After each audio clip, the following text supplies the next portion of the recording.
Lovely day, everyone, and welcome to another episode and session in the Envision Workshop.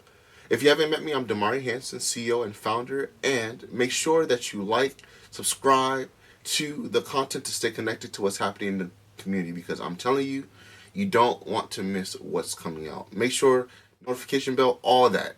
Like just click those buttons, okay?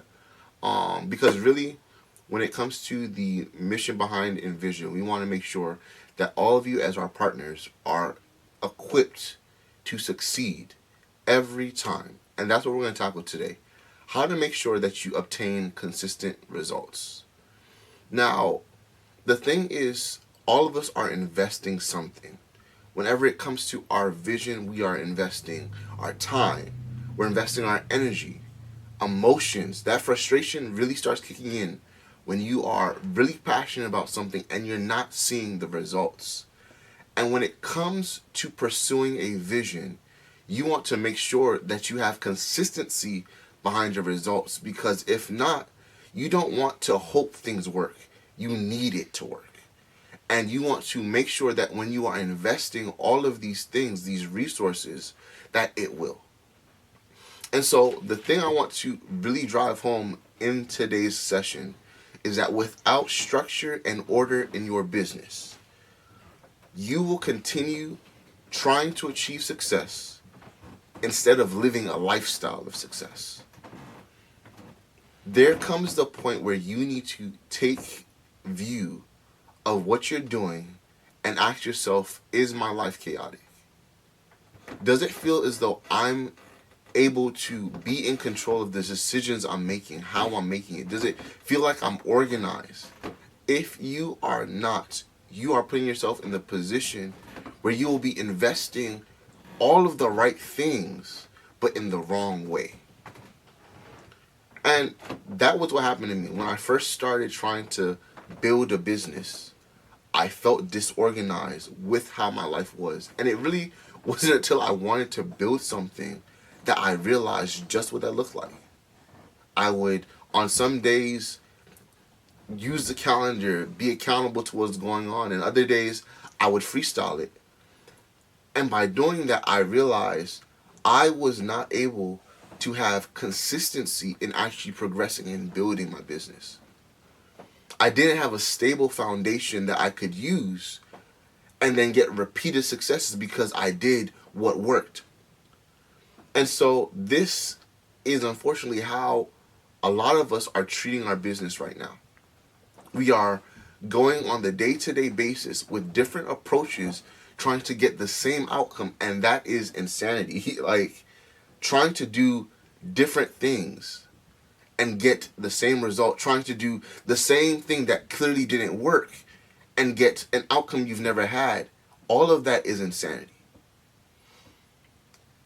And in order for you to get the consistency, you need to learn how to identify what you need and then leverage that systematically so that way you can recreate the success. And that is the key behind today's lesson. You need a system in order to achieve consistent results.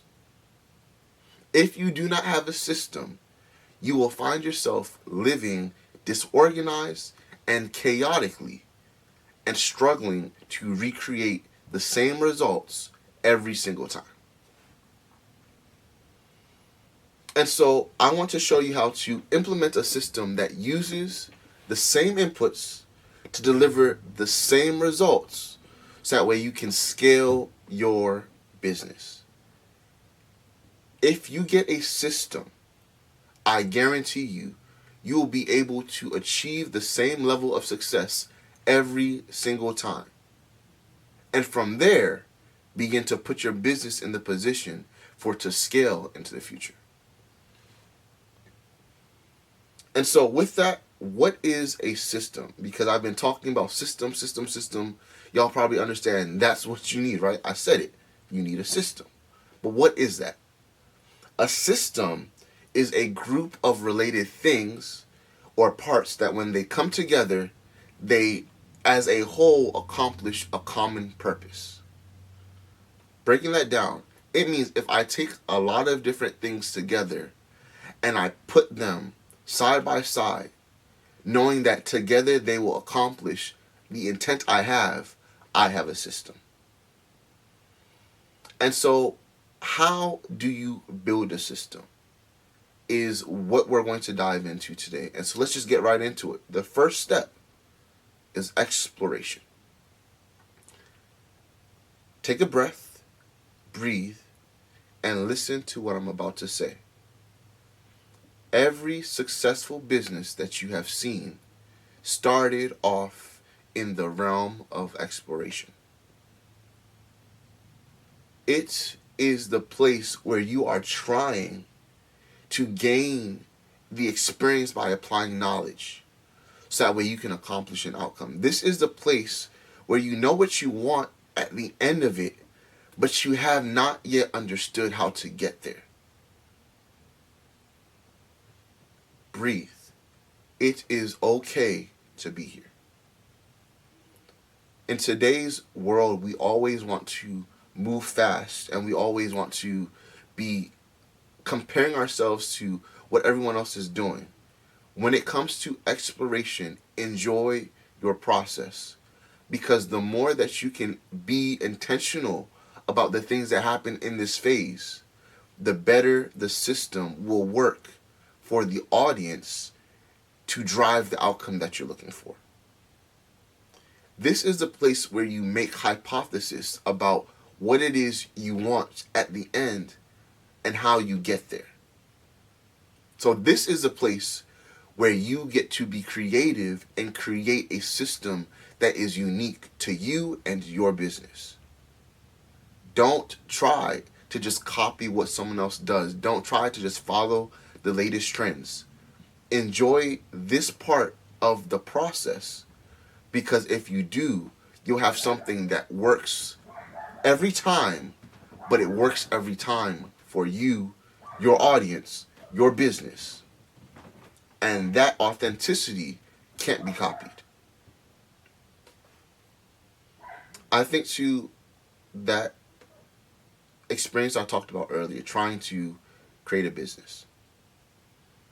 When I first started, like everyone else, I said everyone starts in exploration. I was trying to figure out what things would get me to this outcome, because the purpose behind it, of the system I was trying to make, when I realized how chaotic everything was, is that I want to be able to feel like I can accomplish more in the day-to-day activities, so that way I can feel good about the time I'm investing.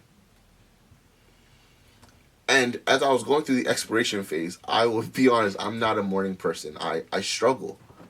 But I said, hey, maybe if I change my schedule so I can wake up earlier, I'll get more time in the day. I said, if I maybe start journaling what I'm doing, I'll be able to actually say I did this thing versus that thing. And I was researching and being inspired by all different type of people who I felt had a system that worked. They were talking about time boxing and this method versus that method. I said, hey, let me go out, see what's there, the options available, and begin trying them to see what works for me. And the exploration phase is funny, because you'll find that more things fail than work. And you have to be okay with failing before you succeed. It's not about how many times you fail. It's whether the failure is bringing you closer to success. And again, a system is combining all these different parts, all these different hypotheses, all these different options. So that way, at the end of the day, you get something that when it comes together, it works. And that means trying things separately, trying them together, trying them.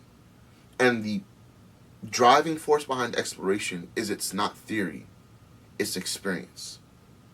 You have to apply what you are learning, what you're being discovered, or what you're discovering, all in order to see whether it works. And once you've tried enough, once you've built off of your experiences, you will eventually get to the point where you now have reached the outcome that you're looking for. And that is the point of exploration. When you are exploring, if you have not built the confidence to do it once, to accomplish the outcome once, you can't build a business doing it. It's impossible. If you have not been able to demonstrate it once, there is no way you can go and advocate to a partner that you can do it for them. You have no evidence. Exploration is the place where you create evidence. Because once you get to creating, to living it, to seeing that it's real, you can now move to the next phase of standardizing how you got to the outcome. This is where you start outlining the process that you followed to produce the outcome that you desired. And at this place, this is where you start really understanding you can't use luck. If you can't repeat it, you can't standardize it. And this is the place where those who are hoping just for a lucky break will find themselves able to do it once, but not consistently. And again, when we started, systems help you repeat successes. We're not looking to get rich quick, get rich once. We want to sustain the business that we're creating because it is systematically proven to work. That's what you do in standardization. When I think of trying to build a system so I could be productive, this is where I realize, I really, no matter how much I try to wake up in the morning, sometimes I just won't wake up. And if I'm relying on that, I'm going to have more days where I feel like I'm unable to reach success than actually feeling like I'm moving the needle forward in progress. So I had to take the idea of waking up early as a pivotal part of my system out because it didn't work. When you start standardizing, you have to take the things that don't work out. This is not about what sounds good. It's about what works. I realized if I don't write what I'm going to do, I'll do 100 other things and actually not accomplish the main things that I said were going to move me forward. So I had to list my priorities. So that way, as I went through the day and different distractions were competing for my attention, I knew what my focus was, because if I got those things done, I would feel successful. And this is why standardization is important, because you begin to understand the steps that actually work. I understood what I needed to do now. And now I can say what is responsible for doing those steps. How am I actually using either paper or pencil, an application, a assembly line, whatever it is that falls in your scope? What thing is responsible for handling that part of the overall process in your system? Because when you understand those two things now, you start identifying purpose behind each step in your system. You start to associate responsibility behind what is supposed to be producing that result in that system. And now you can make sure that whatever is needed at that part, it is available. If I realize that I need to document what I'm going to do at the beginning of my day so I can stay focused, I now know having a list beforehand, spending time to generate a list beforehand, is a necessary prerequisite before I can even pick out what I'm going to do. And so understanding the inputs that are going to drive you to specific outputs, now you're starting to build your system. And that is everything that you are doing in this place of standardization. And like exploration, do not allow comparison to slow down your progress. Do what works, document it. Good enough has to be good enough. We're not aiming for perfection here. We're aiming for good enough. What is good enough that you feel as though the desired outcome is met? That is what you need to standardize. Once you get that, then you can improve. But if you are constantly trying to change things and you haven't even proven you can do it once, that you can now take that and do it a second time, you're changing, but you don't know exactly why or what is effective. Because that leads you into the next step. And a lot of people try to do this next step, optimization, before they standardize. Because optimization, that's the place everybody loves. This is where you're talking about driving efficiency, about improving how impactful what you're putting in is able to produce something on the back end of it. At optimization, I mean, this is the place where you start identifying what's necessary and how the quality of that is. It's literally where you're looking at it and saying, I feel that could be better if I did this thing differently. It's the place where you really start looking into your system, and because you've had application and understanding of how it's used, you start identifying different ways to improve things. And this is why I say don't look for optimization before you standardize. Because if you have not had time to see the results of what your process, what your system is already able to produce, how are you optimizing?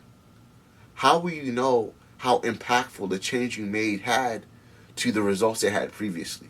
You can't optimize where there has been no history, where there's been no data before. And so when you're optimizing, if you can't be honest with what doesn't work, you'll become delusional and attached to where you are. At optimization, you have to be objective. You have to honestly reflect on every part of your system. If I was not honest about how I am at waking up in the morning, and so changing how I built my system to actually integrate with my lifestyle, I would still be trying to do that same thing, which history and time has proven does not work. You have to be objective about optimization. Because if not, you will stay in the same place repeating cycles. A lot of us are trying to optimize right now without a system. And this is why we are spinning our wheels, because what we're trying to optimize is dysfunction. You don't even know that you're dysfunctional yet, and you're trying to improve it. It's very hard to do. Explore, standardize, then optimize. When I was optimizing, this is where I started finding things about myself, because again, the purpose was to drive myself to a higher level of efficiency. Optimization is about efficiency. It's where you multiply what you had so you can get more out. I started realizing I'm pretty forgetful. If I don't write it down, I won't remember to do it all the time. And then I'll do these other things that were cool, but they did not help me feel my purpose, that I'm accomplishing more, that I'm doing more with what I have. And this is why you need to make sure you can be objective when you start talking about optimization. Because if not, you'll continue doing the same thing thinking that it's good for you. This is the first step where we start talking about scaling. Because now you're able to use the same level of effort, the same level of resources, and sometimes even less, yet do more. I don't need to wake up at 6 a.m. or 5 a.m. or 4 a.m. I can be up at the time that's convenient for me, but yet still accomplish the same or more. I realize I'm forgetful, and so if I don't document in the moment, I'm not able to go back and reflect so that way I can improve faster. So I'm slowing down how fast I'm able to iterate on my processes and on my systems. When you start figuring out the places in your system that are inefficient, you can start scaling yourself to do more. This is why optimization is so powerful. But you can't optimize what you have not yet proven works and then built the track record for you to have results that you can compare against. This is the place where you start comparing when you start talking about optimization. Because you need to apply theories that this will really make the difference so that you can validate that it positively changes what it is you're doing. That is where you start optimizing. Because once you've done optimization, once you have a solution that is constantly improving on itself, this is the most powerful place to be at. Because now you can automate. You can now start delegating things that don't need your direct attention and input while maintaining or enhancing the experience. This is the place where, because you started driving efficiency, you can now give that efficient solution over to other people through delegation, through other applications, through workflows. You can start setting timers that would automatically do things. Think of like a water system. I could go out there and I could water the grass to make sure, water flows. But when I get a sprinkler system that I can set the time for, it saves the effort that I would need to do it while accomplishing the same outcome. But the principle is I still need to drive water to the grass. Automation is that you are doing what you've already identified to work. You just don't have to be the one who does it. When you get that, that's where you start getting yourself time back.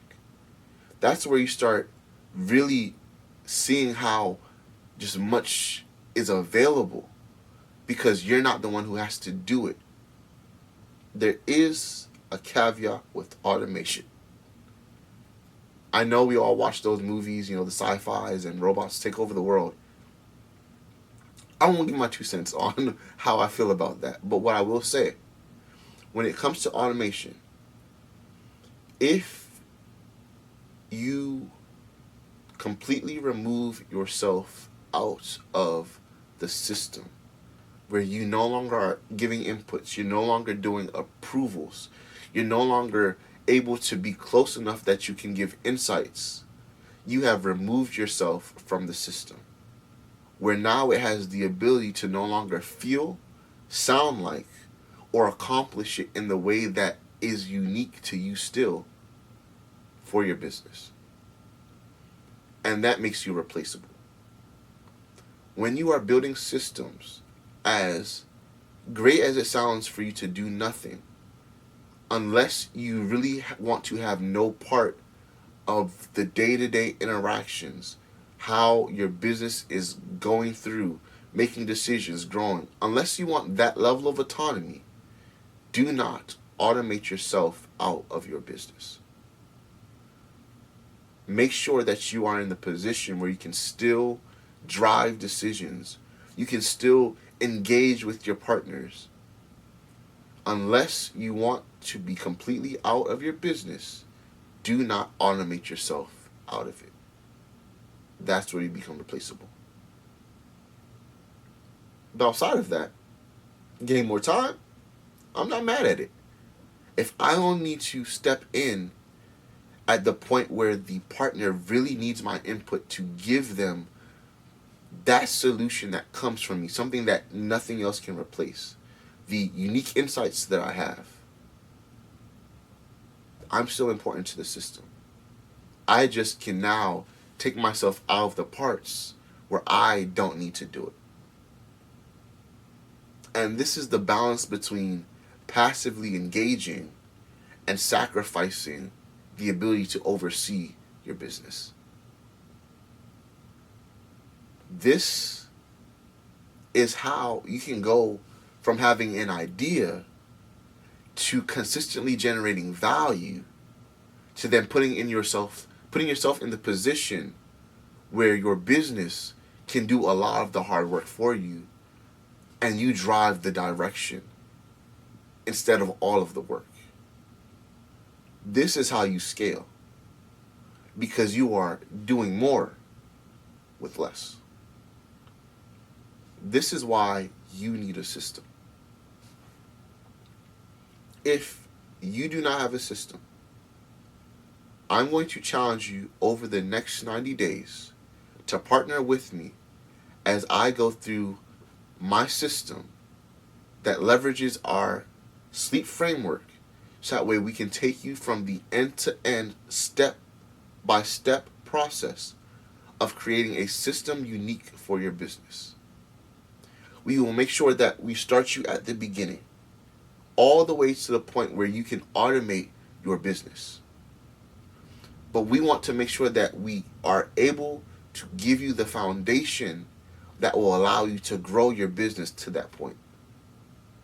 A lot of us really run the risk of trying to move too fast, that we haven't taken the time to really build something that can sustain our growth on the backside of it. And over these 90 days, I want you to be intentional with me, so that way I can make sure that you have the foundation, so that way you can grow fast. I will also, over these 90 days, go through guided examples to make sure that everything makes sense and seems realistic, so that way you can apply it to your business that same day. This is a place of application, application, application, and guess what? Application. We are moving outside of just theory. We're building something tangible, so that way we can get tangible results. And through that, I want to build your confidence that these principles work for you, regardless of your industry, regardless of your age, regardless of how much time you have. This system works if you implement it. Because why? Systems create consistent results. I'm going to show you my system so you can have one of your own. And so with that, over these 90 days, make sure that you are tapping in and joining with us to follow exactly what's happening here. Don't miss out. Make sure, again, that you're subscribed, that you're tuning in, that you are following us on Instagram, all of it. If you hear Envisioned, join what we're doing. Because what I want you to do is to learn how to scale your business. But first, we have to build it. And in order to build, we need a system.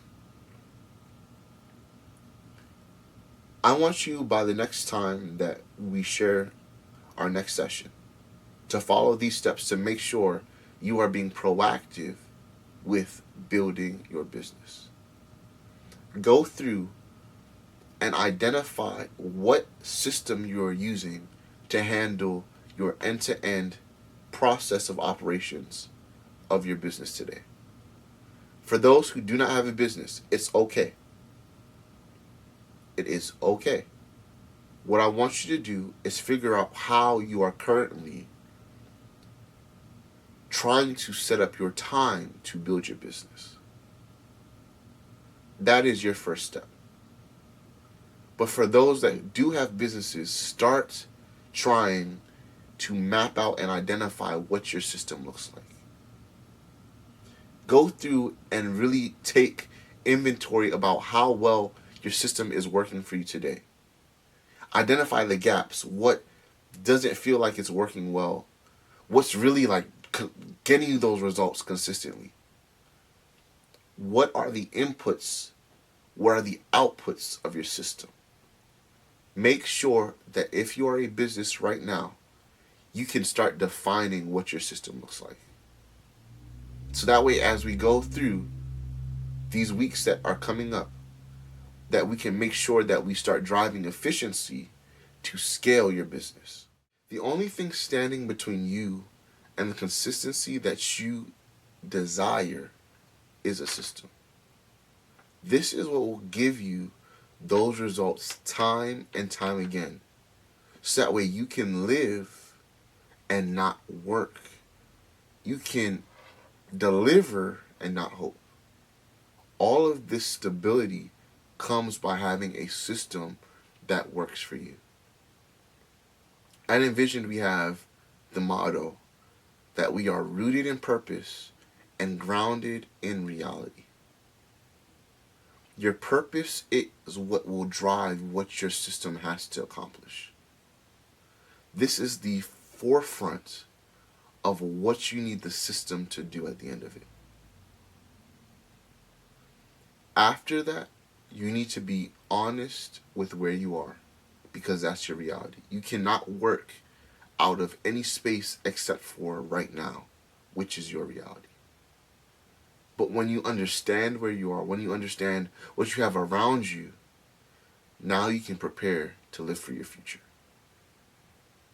If you desire to create a system that works for you, works for your business, reach out to my team so we can put you on a discovery call to give you all the tools that you need to succeed.